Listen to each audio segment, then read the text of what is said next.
Hello, Work That's Worth It listeners. I'm thrilled to bring you a special series of mini podcast episodes to celebrate my book launch. Truthfully, I absolutely love sharing stories and insights from the people I call disruptors for goods with you all. While writing my book, also called Work That's Worth It, I discovered there were so many inspiring conversations that couldn't all fit within its pages. Instead of keeping these gems hidden away in my Dropbox folders, I wanted to get them out in the world. These mini episodes are my gift to you, little bursts of value from the remarkable people who've shaped my thinking about meaningful work. With intention and a little heart, working becomes more than a paycheck. And not just for you, but for the people who work for you too. In every interview for my book, I was able to speak to people I admire on many levels. Disruptors who wanted more for themselves than just an okay life. They wanted more from their careers, and more for others. Leaders who let their ambition drive them instead of their fear. Disruptors who are focused on the contribution they want to make in the world. Today you'll hear from a subsection of my interview with Bernard Law, co-founder of Kind Laundry. I wanted to speak to him for several reasons. He's an immigrant, and they have to work harder for their dreams. His career story takes you through the twists and turns of getting started at work to finding your calling. And his product is tangible and easy to understand. During the interview, Bernard shares his experience as a young immigrant just trying to fit in and deal with the internal pressure to accomplish something in his career. But what stood out most was his resilience. In the following clip, you'll hear Bernard reflect on the moment early in his career when he wasn't seen, didn't feel valued, and was not even allowed to speak up. I had a bunch of part-time jobs as I was going through school. When I went to college, I actually took advertising as my major. Before I finished college, I had a internship placement to work in an advertising agency. At that advertising agency, so I worked there for 4 months, again, without any pay. And I just remember I had a really, really mean supervisor who literally just tells me to go get coffee, go photocopy. Even if I step into the meeting 30 seconds late, they were like, "Where are you? How come you're late?" In meetings, I'm also not allowed to speak. I don't know why. I'm always caught in these situations where I'm not allowed to say anything. Be like a fly on the wall, don't say anything, take notes, blah, blah. My desk is actually just facing a wall in a corner. So I didn't even get any interaction with all the other staff members. So that internship experience was horrible. Just the way I was treated and everything like that. And I think maybe at that time, there was a lot of more ego and stuff involved. I don't know if you ever watched the show Mad Men, advertising agency. Yeah, that's how that kind of felt like. Fast forward 4 months when the internship was over, I remember my supervisor telling me, "Hey, you're not cut out for this job. I think you really should go look for another career." Literally, those were her last words to me before I left the agency. That made my self-confidence go really, really low. So then I started interviewing for an advertising agency. In that interview, he had a pile of resume on his desk and I was the next one in. And as I was introducing myself, I'm like, "Hey, I went to this college, blah, blah." He literally just cut me off 2 minutes after. He's like, "Hold on, I've heard this pitch so many times. As you can see, I have this pile of resumes on my desk. You're not any different. Tell me something that's different about you." I just froze. I didn't know what to say. I'm like, I don't know. He's like, "Listen, if you want to stand out from all these resumes, you have to do something different. Because right now, you're just another guy to me that walked in, another kid to me." And then he gave me all these examples about how different companies would advertise themselves to make themselves stand out, blah, blah. But eventually what happened is he pretty much just gave me a life lesson. And he's like, "Unfortunately, I'm going to end the interview early here, but thanks for coming. Bye." And he just kicked me out of his office. And I remember that moment when I was walking back down to the subway, I hit rock bottom in my life. My internship told me to find a new career. On that first interview, they just kicked me out of the office. It just really hit me what he told me. I'm like, how am I going to stand out? So then what I started doing is I started putting a PowerPoint presentation together to present myself, but in an advertising way. So I remember in school, I learned about SWOT analysis.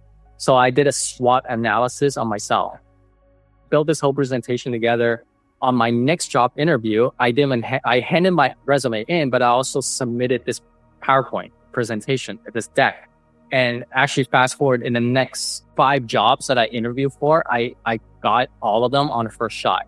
And I think it's this big differentiator of this PowerPoint that I made, and it all because it came from that guy just gave me that life lesson. Bernard's early experiences tested his resilience and sparked a commitment to give others something he didn't have.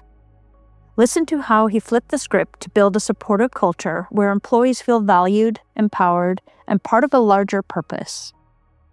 I wanted to make sure that whatever team I bring in, I don't want to treat them the way I experienced life before. I actually really, really care about the mental health, physical health, even financial health of all my employees and people that work with me. I actually even branded this thing on my own. I call it the Underdog Project, which is a side project that I'm doing, is that I think everyone has an underdog story, whether you're an immigrant or not. Everyone has a hidden skill that they haven't discovered yet. For me, I really want to see, especially for the people that work with us, it's like, how do we discover that hidden skill, amplify it, so that you bring that, underdog fight in you at the same time, kind of just improve your overall lifestyle. That's mental, physical, whatever, yes. I love that. It's really confidence building. For people to be very happy in a career is to be aligned with who they are and their strengths, because you get the wind at your back when you're leaning into your strengths. Exactly what you said, like to discover what they're actually good at and double down on that, if anything. And for me as a CEO, as a founder, as a leader, I also need to identify what I'm not good at and hire people that are actually good at that.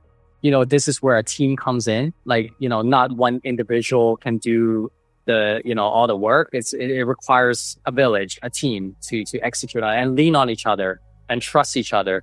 So that is kind of like the company culture that we instilled into Kind Laundry. This big family environment that we're all in this together. We see each other more than we do see like our own family members. So we actually have this culture where we become very vulnerable with each other as well. Every other week, actually, we have a self-development week with our team. And we actually watch a video together, whether that's like Tony Robbins, Mind Valley. We watch a 20-minute video together. And then afterwards, we would actually discuss about some of the struggles that we're going through personally and how we can like relate back to what we just learned. We're also identifying like what's our means goal and what's our end goal. So for example, a means goal is if a staff member tells us that I want to make more money, right? But then it's like, why? What's the end goal to that? Oh, it's because I want to take my kids to Disneyland, right? So great. We need to understand that that's your end goal. And that's actually the more important thing that you focus on rather than earning more money, because there's so many ways to get there. Like, are you even spending your money effectively in your personal life? Let's look at that area, right? Because like, there's no point for you to make more money if you're kind of wasting it on other things, right? So it's a really holistic approach to running a business where you are deeply caring about the whole human that is showing up working for you. And you're taking time to get to know them, their desires, their wants, their end goals. And it's in a way the environment that the opposite of where you landed when you emigrated to Canada. Correct. Yeah. I think it also shows our employees as well that we're, even us as leaders and founders, that we're also just human. We go through the same struggles as them, and it makes them, I'm hoping so, that it's more relatable for them, that they can approach us like a normal person and not seeing us as like this person on a pedestal and that they can't talk to us, right? Bernard didn't push through just to get the next raise or title. He chose to build something better. Kind Laundry isn't just a place to work. It's a place where people know their value. Because what we build, how we build it, and how it impacts others matters. Thanks for taking time to listen to this mini episode. If you found this valuable, I have a special offer for my podcast listeners. You can get access to the first chapters of my book completely free. I share details in the show notes, so definitely check it out, and you can get started reading today. Or, ready to dive into the full journey? Head over to workthat'sworthit.com to get your physical copy of my book, or wherever you buy books online. I would be absolutely delighted to have you both as a reader and a listener. Remember, the average career is 90,000 hours of your life. That's too significant to spend on work that doesn't fulfill you or add value into your life. Thank you for being here and making space to discover what's worth it for you.